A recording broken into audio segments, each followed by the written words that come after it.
Hello, I'm Greg Sanders, Group Publisher at QSR Magazine, and I'd like to welcome you to today's webinar, The Unexpected Secret Sauce for Increasing Profit Margin. Restaurant businesses thrive off of innovation, speed, and efficiency, but with thin profits getting thinner, some national chains are implementing a cost-saving measure that also propels innovation and profits. That secret sauce that we're talking about is surprisingly in this new approach to restaurant IT called SD Branch. Today we're here to learn what SD Branch enables you to do in your operation. A couple of housekeeping notes before we get started. First, this session is being recorded, and we will let you know when the recording is available. Second, we'll be taking audience questions at the end of the program, and you can use the functionality on the webinar console to submit a question at any time. So now to begin, we have three guests with us today: Mark Klein, Senior Vice President of Sales at NetSurion; Chris Medeiros, General Manager at Retail Data Systems; and Jason Graff, Vice President of Product Development at NetSurion. I will turn it over to Mark Klein from NetSurion to get us started. Mark, welcome. Yeah, thanks, Greg. So before we get started, I want to say thanks for Chris and Jason for joining us, and everyone listening. I know it's kind of an odd time for everyone also in the restaurant space, so we greatly appreciate the time, and I'm looking forward to getting through the current situation and long-term growth in the restaurant space. So we've got a couple of topics we're going to discuss today. Like I said, my name is Mark Klein, the Senior Vice President of Sales at NetSurion. With me, I've got Chris Medeiros from RDS, as well as Jason Graff, our VP of Product Management for NetSurion. But we're going to go through a couple of topics you can see on the screen here. Restaurant IT networking challenges. We'll talk a little bit about the future state of restaurant IT networks. What is SD Branch, hidden value to cellular failover, as well as Wi-Fi. Touch upon PCI DSS management, and then kind of wrap up with some evaluation criteria in the Q&A. So I want to kind of start with current restaurant IT networking challenges. We kind of put these in three buckets: and wasteful, complicated, and sort of clunky. Most restaurant networks are really still comprised of enterprise-grade hardware, most notably firewalls, where really using about 20–30% of the potential for that hardware. A lot of times we see multiple pieces of hardware in the network, complicated site-to-site VPN, lack of standardization, and also lack of kind of single pane of glass. Long deployment cycles. Some cases there's multiple routers within a network. Sometimes the hardware just kind of gets bundled together over a 5–10 year period within a restaurant. So Chris, I want to start with you. I know you're on the point of sale side, and you probably see this more than Jason and myself when you go into a new restaurant build out or an existing customer that's upgrading hardware. You guys kind of walk into a series of hardware that's been in the space for many years. What's your kind of approach, and what do you guys see as some of the current challenges? Thanks, Mark. First, I'd like to thank everyone who's taking the time out of their day to participate. Walking into a restaurant, we all know it's a mixed bag. It's some managers get creative, some owners get creative. You run into multiple different switches, different points of failure. I've run into 3 different firewalls from pre-existing companies sitting on the shelf, still plugged in, but you don't know what's what. So it's kind of a mixed bag when you walk into most of these restaurants. The benefit of having a new restaurant is you get to lay it all out perfectly, look at the network security that you're going to have, the Wi-Fi that you need, whether it's be guest segregated or wide open or whatever the case may be. But there's a lot of different things that you have to take into account in order to reduce any point of failure and also stay as secure as possible. Got it. Yeah, thanks, Chris. Yeah, you guys kind of come in and really is the first step in that process of looking at the current network and some of the challenges restaurants face. Mm-hmm.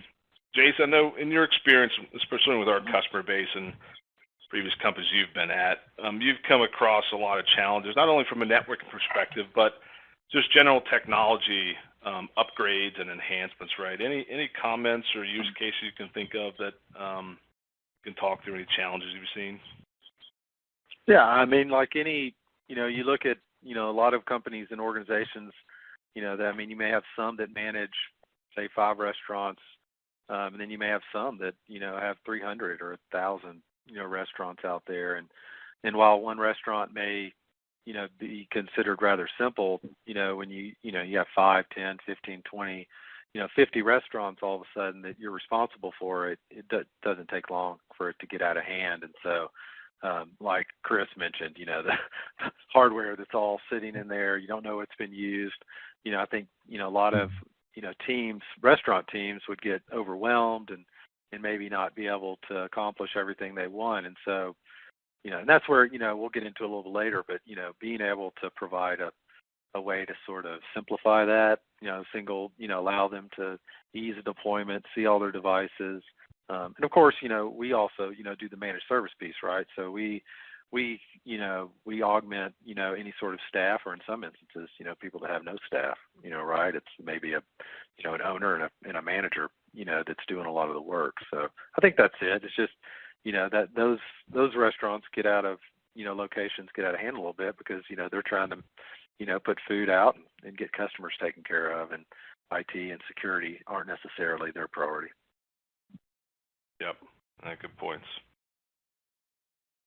So let's rewind a couple of weeks, or I guess months at this point, where sort of our heads are at pre-COVID, and just talk about sort of the transformation for typical restaurant IT networks, not just for digital transformation, but also to grow revenue.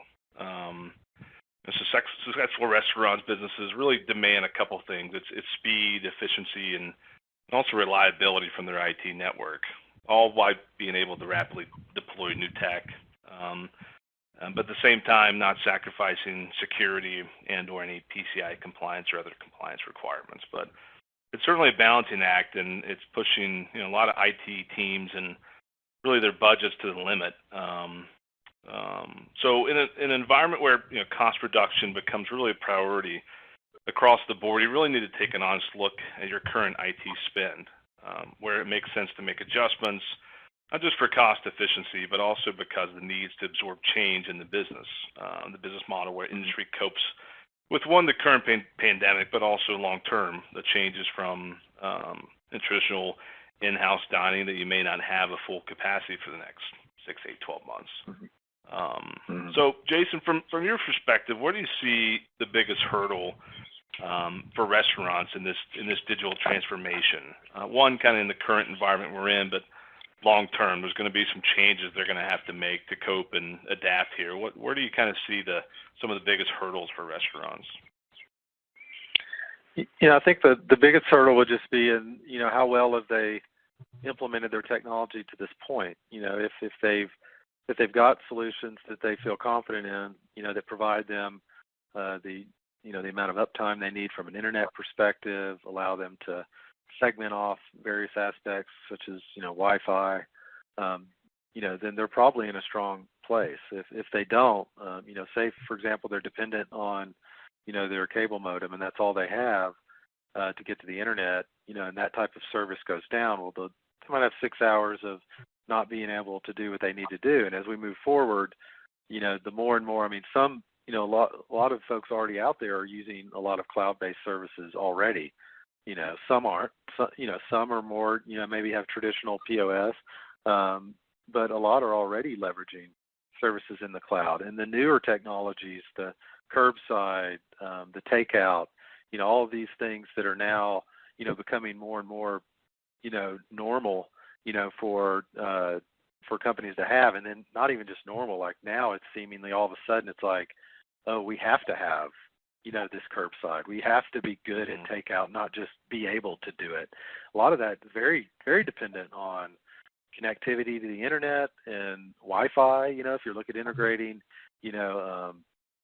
tablets or some other mechanism to allow people to more easily, pay or order for service. So I think that's the big thing. It's like if those are question marks you have in your environment, if you don't have, some sort of ability to fail over internet in case your primary service goes down, or you don't have reliable maybe Wi-Fi in your environment, that's probably something you want to look at doing. And then the question, of course, becomes, okay, well, I've got 100 stores and they all need to have better Wi-Fi. How do I effectively do that? How do I do it in a way that's going to be secure and not put me at more risk, and also, of course, function, right, and give the coverage I need for my customers? So I think those would be the big things. Yep. Thanks, Jason. Chris, kind of same question for you. As you kind of on the front lines and a lot of same customer size that we work with, and sometimes their budget for security and IT and general technology usually goes by the wayside. But as you see kind of the adoption for new tech, what's some of the challenges you think restaurants will be facing? Well, I think Jason kind of hit it on the head there in a lot of different aspects, but, we're so dependent on the internet today for every function that we do in the business. It's no longer just our four walls. Growing up in the restaurant industry myself, it's, we always were taught focus on your four walls, so on and so forth. But now we have things, and, loyalty is a great example. If you have guests come in and you're operating independently or just not connected to the internet, you don't have the ability to administer points or do redemptions for loyalty rewards, third-party integration directly into the point of sale. You removed all the tablets finally from all over your restaurant, and it's now pushing directly to the point of sale to your kitchen video or back to your kitchen printers. But if that internet has a gap there, you're not going to receive those orders. I know a lot of us today in the industry, across all restaurants, are heavily relying on our online ordering and our curbside pickup to serve our guests today. And imagine your internet being out like you were saying for 4 to 6 hours throughout your workday. What does that do to your not only the impact of your customers, but to your bottom line in today's current environment? So there's a lot of things. It's truck orders, it's loyalty, it's third-party integrations, online ordering, connectivity for, even though you might have an EMV device that does store forward, because point-of-sale systems have moved away from doing store forward on their terminals or credit card capture there, you still run the risk of chargebacks or declines or things like that when the connectivity comes back. So having a constant, stable internet connection, whether it be through Wi-Fi, third-party, 4G, something along those lines, it's a must nowadays, not necessarily just a failover. Yeah, Chris, we've talked to a lot of folks that are doing different, technology that is evolving in this new space, and one of those was contactless payment. Right? The idea where, somebody can come up, scan a QR code or something and pay. And, and they were saying one of the big things is, well, the order has to get to the cloud, right? If you're sitting at a cashier and you order a hamburger and it's $3 hamburger, that $3 order needs to go up in the cloud so that, when the QR code gets scanned, they know, okay, there it is, it's $3 hamburger, and then the pay. So there's a lot of amazing technologies that are coming out to enable, restaurants to add these types of things, but yet, it does. I mean, like, they're all dependent, like, not just access to the internet, but like almost like right there. How long is the customer going to sit there? It's like 10 seconds, 15 seconds, 30 seconds as they wait. I've seen that happen with loyalty, right? Somebody comes in and something's having problems and they're scanning their loyalty card and they're just like frustrated, like, just pay for it. Here's my money. And then they, you have a bad experience and, because they don't get their points. So. Absolutely. And today, customer experience is one of the hardest things to accomplish, especially in today's world where we're told, not to be around anybody or interact with anybody outside your household. The customer experience, we're in the hospitality industry at the end of the day, whether you're from the IT side of things or, you're customer facing, taking their order, having to deliver that experience, whether it be through loyalty or a handwritten note in the bag or, providing a stable Wi-Fi for the kids to play on while they're waiting for a curbside pickup. In some instances, this is their outing for the week. I know in my household, we're keeping our kids kind of away from all the things that are going on. But, going to our local restaurant to pick up some curbside takeout they're excited to get out and get in the car. But, of course, they're on their devices as usual, right? That type of stuff. So, that customer experience that you were just speaking of is something that's challenging, and we need to make sure that we do everything from an IT standpoint to keep the restaurants up and running to make sure there's no negativity there in that base customer experience to start off with. Yep. No, good points. And I think if I hear you guys, I think connectivity, one, and then two, speed, which kind of flows into the customer service aspect of the technology and how it works, but also how quickly you can operate it as well. Mm-hmm. So let's kind of press forward on kind of future state of the restaurant IT network. So as we approach the kind of the future state, not only post-COVID but beyond, I think first and foremost you have to look at cost reduction. Taking a step back and looking at the technology stack in a restaurant and really doing your own ROI. If you can find tech that's outdated or underperforming, it might be time to kind of look at consolidation or even removing that technology. Simplifying your security and compliance program. We see really everyday restaurant owners who utilize 2, 3, even 4 different vendors for their network security, connectivity, compliance, and others. And when you're looking at cost reduction, I think trying to find 1 to 2 vendors that you could bundle some of the majority of your needs is a good route to go. And then increase reliability. You guys just both talked about it, but for example, we're going to kind of get into cellular failover and Wi-Fi a little later in the presentation, but it's certainly an overlooked value in the restaurant space to having a redundancy program in place. There's a few reasons why. And then four, it's kind of rollouts, right? We see a lot of hardware refreshes and installations that, quite frankly, could take 6, 12, 20, even 24 months due to a number of factors. I think this type of prolonged rollout, not only disruptive to the day-to-day, but slows growth, right? When you get stuck into a tech rollout that you thought were going to take 2 months and take 6, 8, 10, 12 months, it impacts the business and also impacts your frontline employees as well. Mm-hmm. Yep. So let's get into SD branch a little bit. There's certainly some options for restaurants and options to navigate some of these technology pitfalls and looking at overall cost and cost reduction. So I'm sure most listeners or people on this webinar have heard of SD-WAN or branch SD-WAN or SD branch. There's a multitude of terms out there and many different variations in the marketplace. So hopefully we can help simplify this a little bit. Jason, you're probably best to kind of give us an overview, but can you walk us through the differences on SD-WAN, SD branch services, and maybe talk a little bit about our Neturian services as well? Yeah, no problem. Yeah, so the term SD branch really just comes from a focus on the remote end, right? In your case, the store, the restaurant, the location. And for us, that's important because we really are focused on this industry.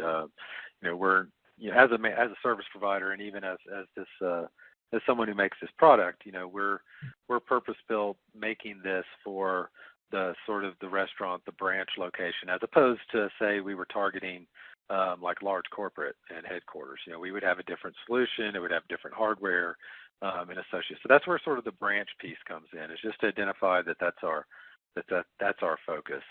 When you talk about software-defined WAN or SD-WAN, it's really anything that can be added into the solution to make your connectivity to the internet more capable.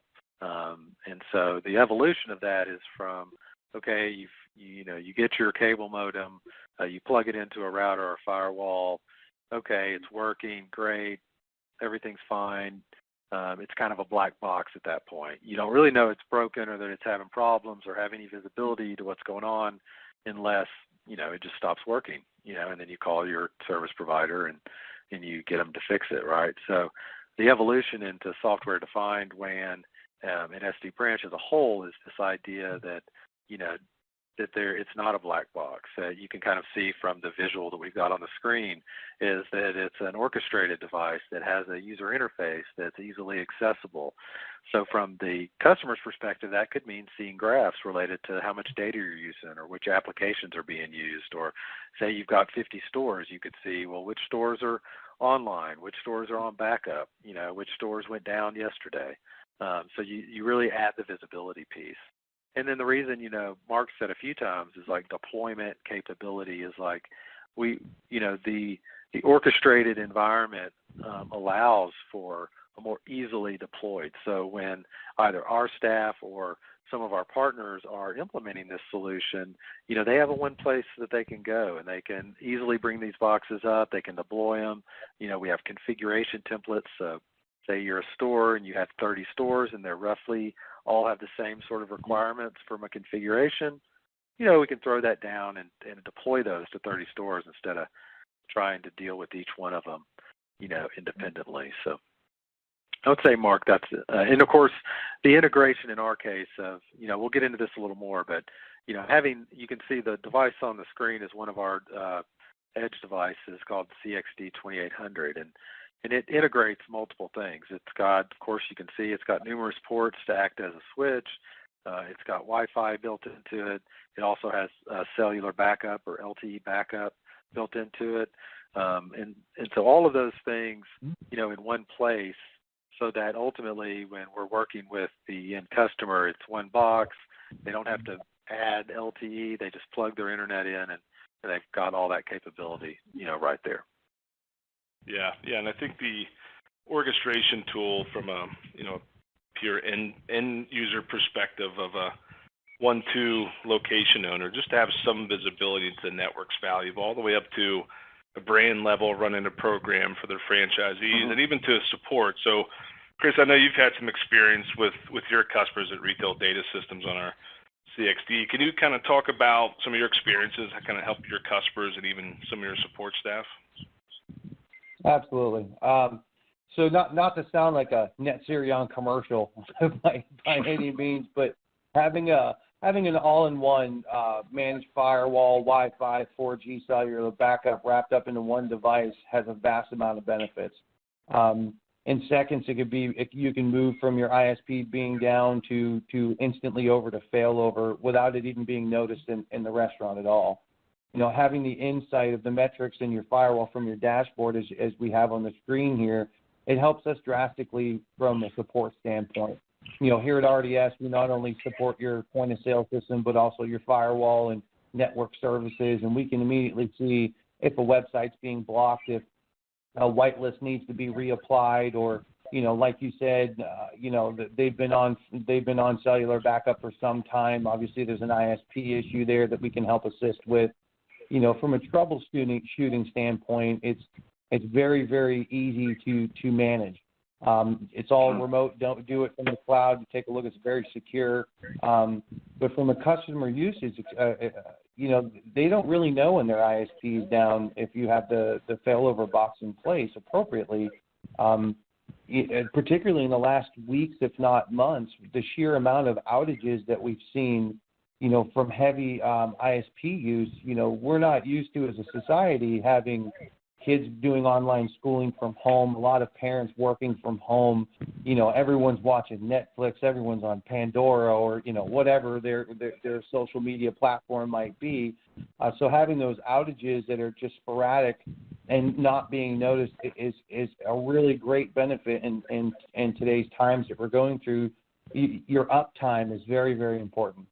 With the dining rooms closed, everyone's shifted and pivoted to drive-through, online ordering, third-party delivery, and having any type of outage at all whatsoever, it's just unacceptable nowadays. Yep.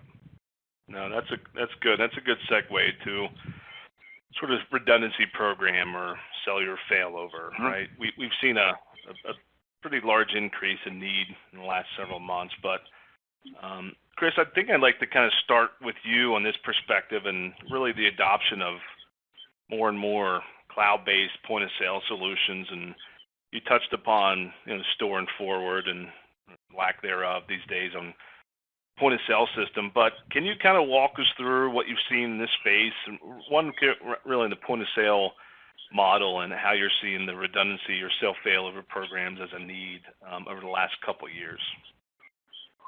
Yeah, absolutely. So the changes never seem to stop.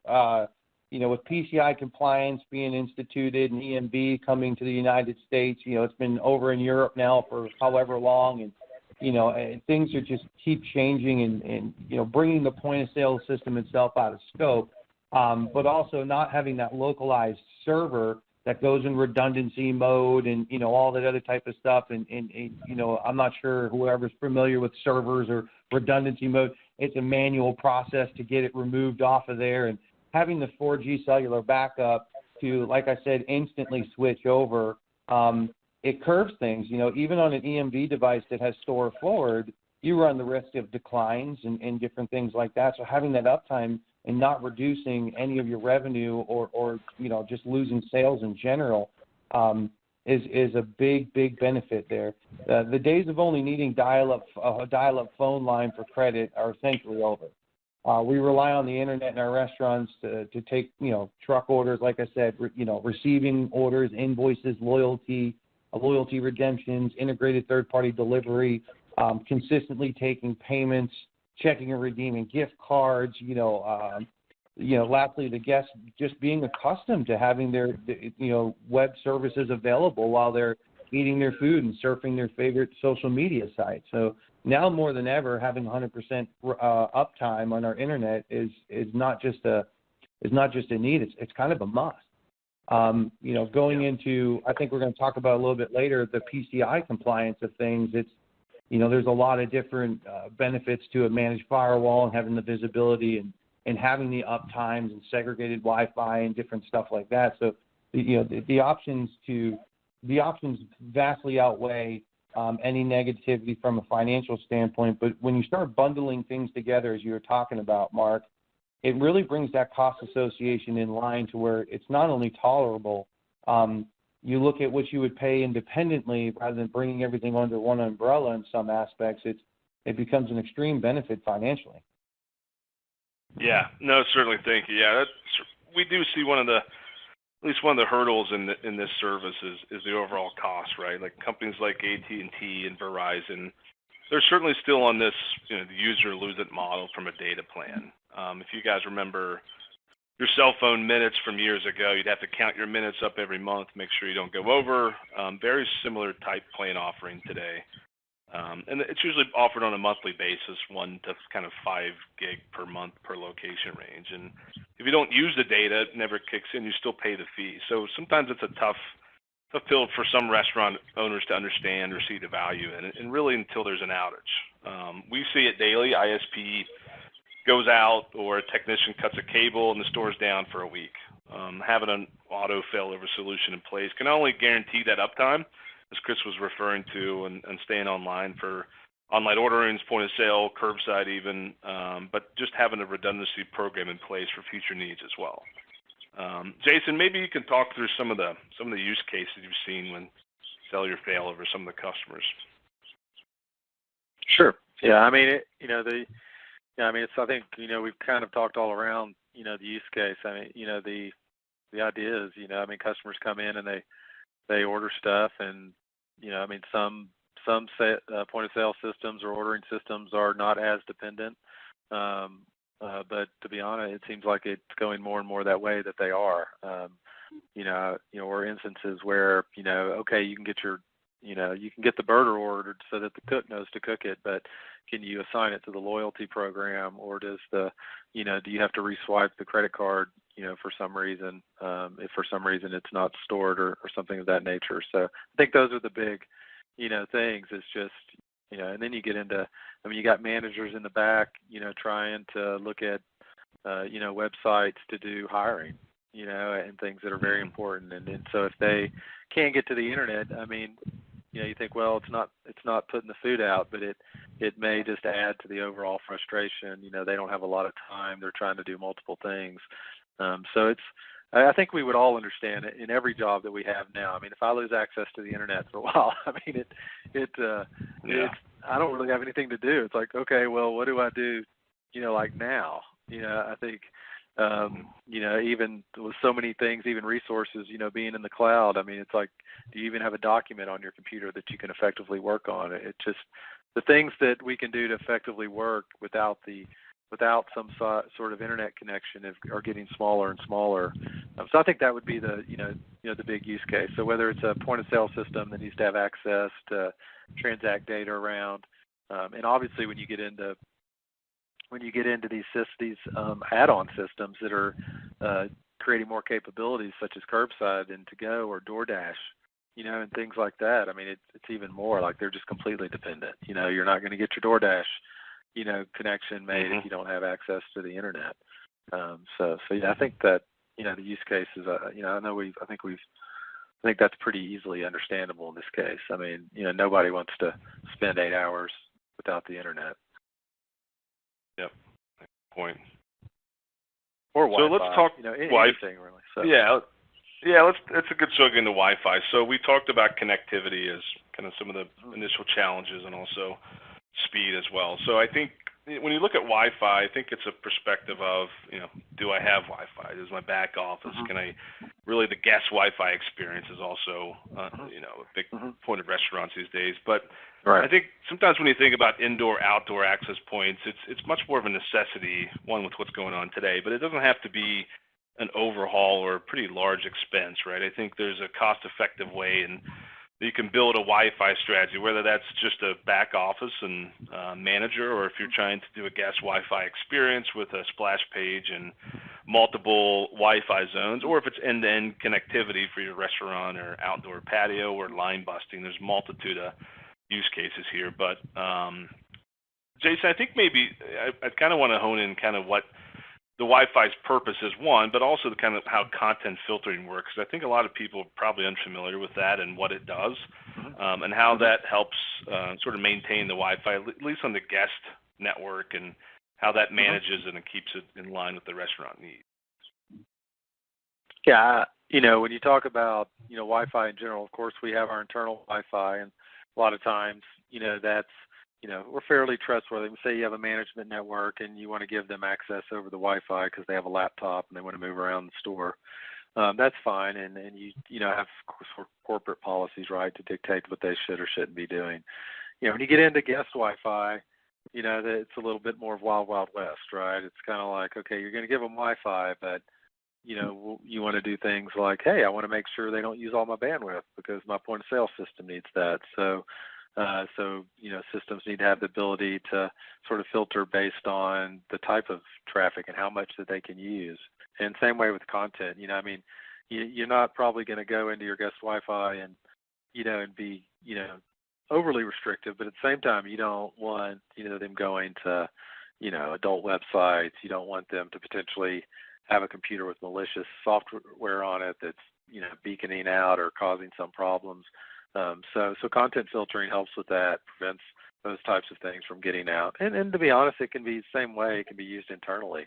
If your organization wants to be a little bit more strict on, what types of sites that companies can, or that employees can get to, then, that's kind of a corporate, thing. And of course, with the point of sale, of course, when we manage those environments, all that stuff's isolated away from those other networks. So that's obviously an important piece of all that, is that the point of sale networks, the networks that have your credit card processors on it and all that stuff, we isolate away and segment so that they can only access the things that they need to on the internet. And then things like guest Wi-Fi, maybe even, managers Wi-Fi, those things are separated, so that they don't impact, what I would say more of the critical business environment. Yep. Yeah, and we're seeing a large request for outdoor access, whether it's curbside or tablet-based. Oh yeah, now I think everybody's wanting to push into the curb, right? It's like, how can I get my services, out there? And so you've got, some environments where, say one AP in the back may have always been okay. Just to get by, the manager could get around. It probably may have even got into the store for guest Wi-Fi, and now that's not necessarily the case. You may have to, extend access points to the outer edges of the store to get out, to get to the to get outside in the parking lot, depending on how you're setting up your curbside. And so the cool thing about Wi-Fi is, in general, it's become a much more a technology that over time has become a lot. Well, I don't want to say easier, but a lot more capable and to do it right. Back in the day, 15 years ago, it seemed like, if you had more than one access point, you sometimes did more harm than you did good because of different aspects of the way Wi-Fi works. Now, the cool thing is you just mainly need to make sure you have coverage. So you might have that one access point, but you might need two. And so what are you going to do? How are you going to add that second access point? Well, that's a good question. Make it work. Is it a bit of a trial and error? So when a restaurant's looking to build that curbside or tablet-based program, is it a bit of a trial and error to say, okay, I'll install an access point on the inside of the restaurant, and hopefully it extends to the outside? How do they look at placement and testing for that? Is it just kind of a mapping process, or?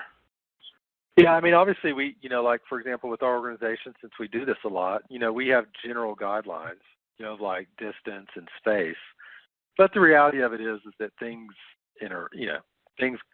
get complex when they're going through the airways. Now, the good thing is that if you're putting out access points near the edge of your store, especially if you're mounting them outside, there's nothing between, that access point and the curb, right? It's all open air. So that's encouraging. But if you need one or two, right, because you might have multiple locations in the parking lot that you're trying to get access to, some of that is a bit of, like trial and error. I mean, because it comes down to this, like, you could spend a ton of time like trying to sort of outline it all and make it perfect and, send people out and do, wireless analysis and all that stuff. And then in reality, it could still have problems. So I think, what most organizations have opted to is like, let's send an AP out. Let's see how it does, especially with a lot of restaurants having the same format, like you. So if we go into a customer that has 50 I mean, a lot of the stores are very similar, in the way they're laid out. So if we solve one, we solve them all, right, for the most part, right, in a lot of instances. So I think, we use best practice guidelines, but I mean, we put it out there, we see how it does. If we need to add another one, we add another one, and that's a much cheaper route than, you could pay somebody $5,000 to come out to one of your stores and do a wireless analysis, to tell you, and you still may have, it still may not functionally work. Yep, good point. So we want to talk a little bit about PCI compliance, and hopefully that's not a new term. Hopefully it's not, but anyone listening. I think when you're looking at reduction of cost in your restaurant, you could start with the compliance aspect. Looking at how you're processing credit card data, how you're storing data, and can new technologies reduce your scope, reduce your compliance requirements, moving to point-to-point encryption on a point-of-sale terminal. All things to look at when you're looking at cost reduction, right? Chris, I know in your world, your customers, two things. They kind of, one, assume that you are the POS provider and somehow, making them PCI compliant through magic or some wizardry. But in reality, that's sort of a misconception, right? Can you kind of tell us how you approach PCI compliance with your customers, how you're educating them, and just kind of starting them along that PCI compliance journey, and also looking at cost reduction, right? You guys can talk through point of sale and options, but how they reduce the overall scope, how do you minimize risk? How do you guys approach that? So each individual customer is vastly different. So we take the approach of a one-on-one. We do a full site survey prior to any recommendation. We go in, we watch their operation, we see where their hardware currently is today. If they're doing, mobile ordering or tablet ordering, guest, devices at the table, or like you were saying, curbside service, you really have to take a look at the whole scope in its entirety. Some restaurants are not doing that. You walk up to the counter and, you order your food and they have a pager and you get paged and you get your food, you sit down. But some are, coming up to the table, taking payment or following back up, asking for another beer with a handheld device, accepting payment there, or going to curbside. So you have to look at, do they have a guest segregated network? There's a lot of things to take into account when you're looking at PCI compliance. But from an RDS standpoint, what we do is we assist them in a recommendation of a package that best suits their operation that's currently in place today. Also with any future stock.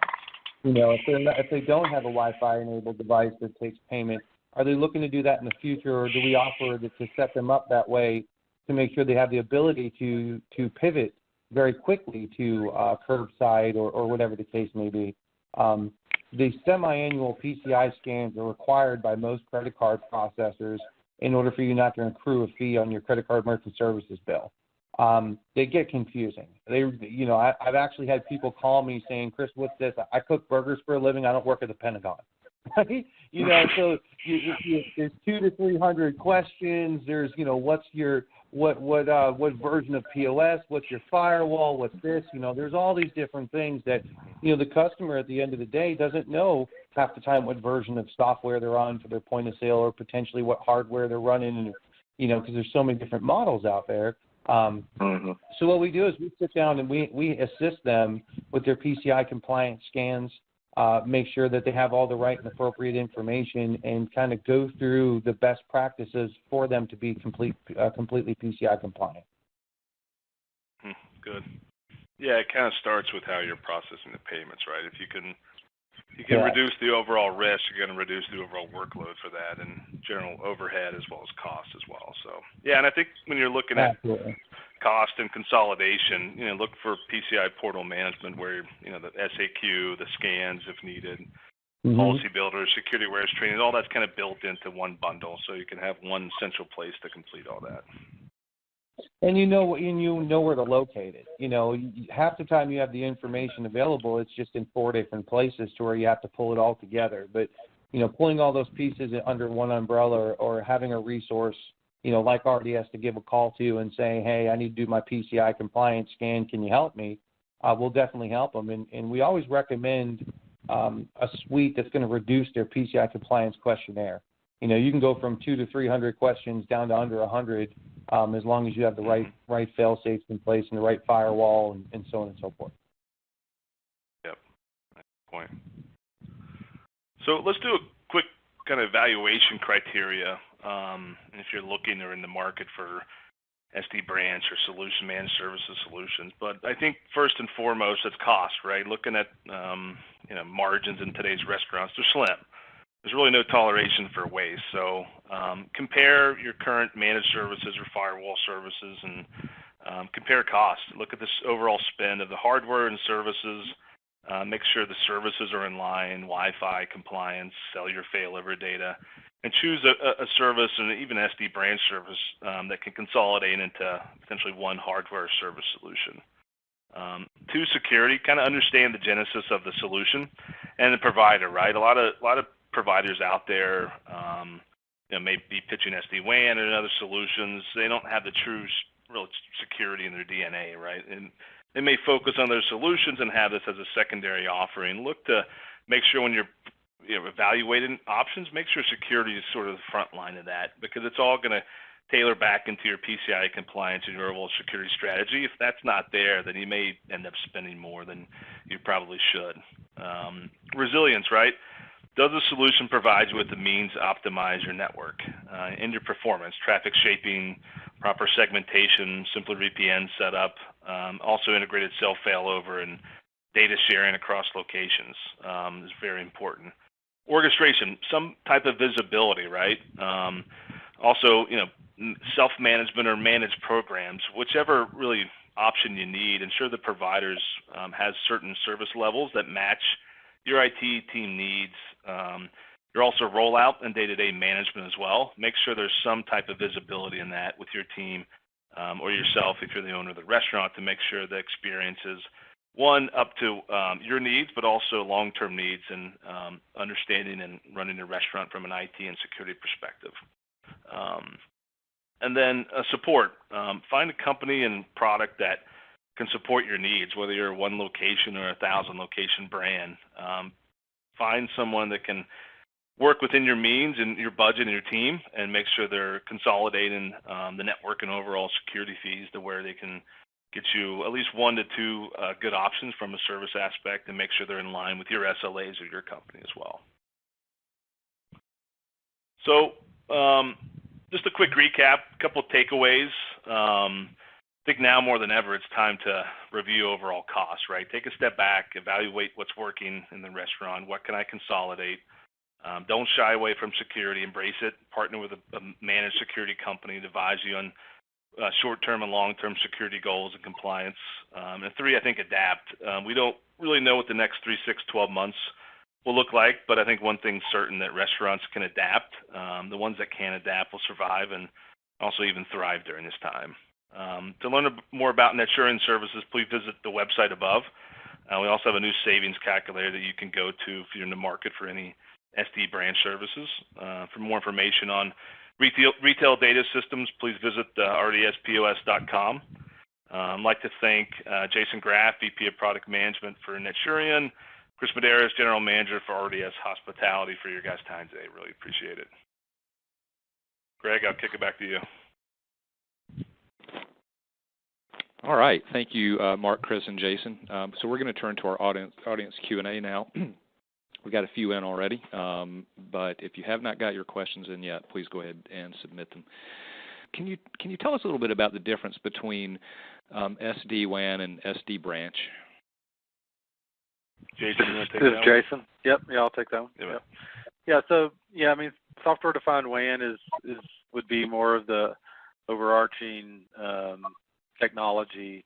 Kind of the bigger play. Understand. I think I touched on this a little bit earlier, but everything that can be done to increase the efficiency and capability of your connection to the internet.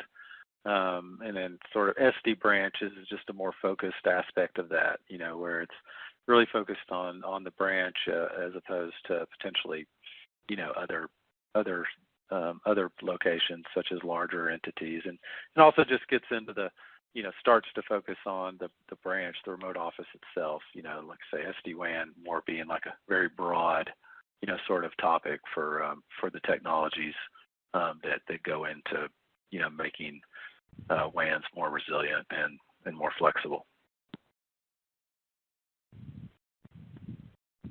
Okay. Next question. Is it a painful process, say, in terms of business interruption risk, to rip and replace and go to an SD branch solution? Yeah, good question. So I guess, with any operational, change, there are things that need to be done correctly, and of course we have implementation teams that go through that process with our partners and our customers to make sure it's as efficient as possible. But I think we, with the way we've implemented and the technology, I think we've made it as clean as it can be. By being able to integrate multiple services such as Wi-Fi and LTE in the firewall into one device, as opposed to that with a lot of people that might be 3 different boxes in the environment. That would have to be integrated and have some place to install them. So yeah, I mean, there's always some things to work through, but I think having this sort of integrated stack definitely helps out with that deployment. Okay, we'll look to our neighbors to the north now. Does NetSurion cellular failover work in Canada, and if so, what carriers? Yeah, so I'll take this one too. So the NetSurion does work in Canada, and we work with either TELUS or Rogers. Okay. Next, is there a way we can get a better idea of cost comparison of an SD branch approach versus a traditional tech stack? Yeah, I could take this one. So kind of going back to the first question on pricing, traditionally, and we've worked with other firewalls out there in the marketplace today, and cost differences, $500, $700, $800 range up front when you kind of bundle in a firewall and a cellular failover modem. Really, no matter what type of secondary modem it is, your cost range is probably in the $600 to $800 range, maybe on the low end. So the cost savings up front is pretty substantial when you're bundling and kind of consolidating services in one hardware box. And then service monthly fees, $20, $30, even $40 lower in some cases because you're bundling in the services, right? You get your PCI compliance management packs, your Wi-Fi, the cellular failover, the management services, all kind of bundled into one. You're able to save some dollars there by versus having to go get a managed services, maybe even buy your own separate hardware device for failover, go to Verizon or AT&T, set up your own SIM card line. There's certainly some value in that, and that's where the consolidation efforts happen on the reduction of cost. Okay, we've got time for just, I think, a couple more here. So next is, my restaurant group operates different brands. Does the platform support multi-tenancy so we can view and control each separately? Yeah, so this is Jason. Yeah, it does. The platform, of course, was built, from the beginning to be able to support, multiple customers or even partners, like RDS that use our platform and manage their respective customers. So yeah, it was built that way from the ground up, and so yeah, everything's isolated, so you can sort of carve it up, however it best suits your organization. Okay, what is the learning curve for this converged device? Is it designed to be changed and configured by in-house IT, or is it more of a managed service from Neturion? Yeah, good question. So, as an orchestrated device in sort of today's cloud-managed world, everything we've done is to be as intuitive as possible with the capability. So currently, we work through, we either manage them ourselves or we work through partners like RDS to do that, to manage those things.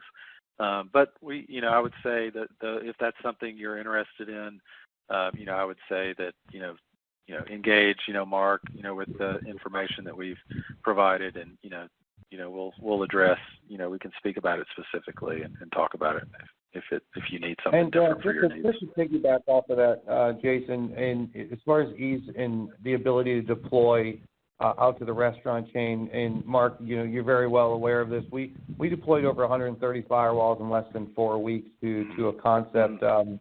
In the recent past, and it was essentially, for the most part, a plug and play once you've done your due diligence. Right. Yeah, there's definitely, holistically, the system's been designed to make it intuitive and easy to use, and obviously something that we continue to do, as we evolve the product and develop it, we are taking input from people like Chris, other customers that we have to make it, better and better. So that's just, that's our goal. How much time does it take for the device to automatically switch from cable to cellular when there is an outage?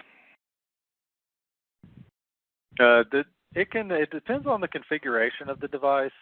It can be anywhere from almost instantaneously to 5 to 10 seconds, usually, even if it's put in a mode where it would take the longest. So at worst, it's usually about 5 seconds. Okay, we've got time for one more, so we'll get through that one, and we'll call it a day. Can I integrate the CXD with existing on-premise firewalls like a Fortinet or Meraki?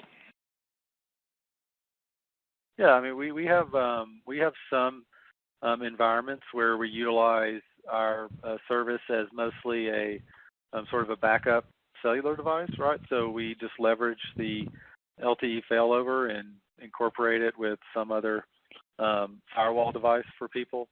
So that, yeah, there's nothing specifically that says it can't be utilized with some other technology, but it just depends. Like, obviously, when we do our managed service, we implement it with, a firewall that, we manage, which, would be the CXD. But this would depend on your use case, but yeah, definitely something we could talk about if someone was interested in that. Yeah, we've seen that request quite often where they may be in the middle of a life cycle for whatever current hardware they have, but the need for self-failover is certainly there. So we've implemented the CXD as a self-failover device, and they still receive the data plane and orchestration tool, and then if and when they're ready and their lifecycle hardware changes, well, there's no real hardware swap. You turn on the services for the firewall, the SD-WAN functionality, and that then becomes their new firewall router. So that is certainly a use case we've seen the last several months and need. So. All right. Well, that is all the time we have today. Many thanks to NetSurion for making this program possible, to our audience for attending, and of course to our guests for sharing their insights. This program was recorded, and we'll send you an email with a link to the recording when it's ready. Have a great day.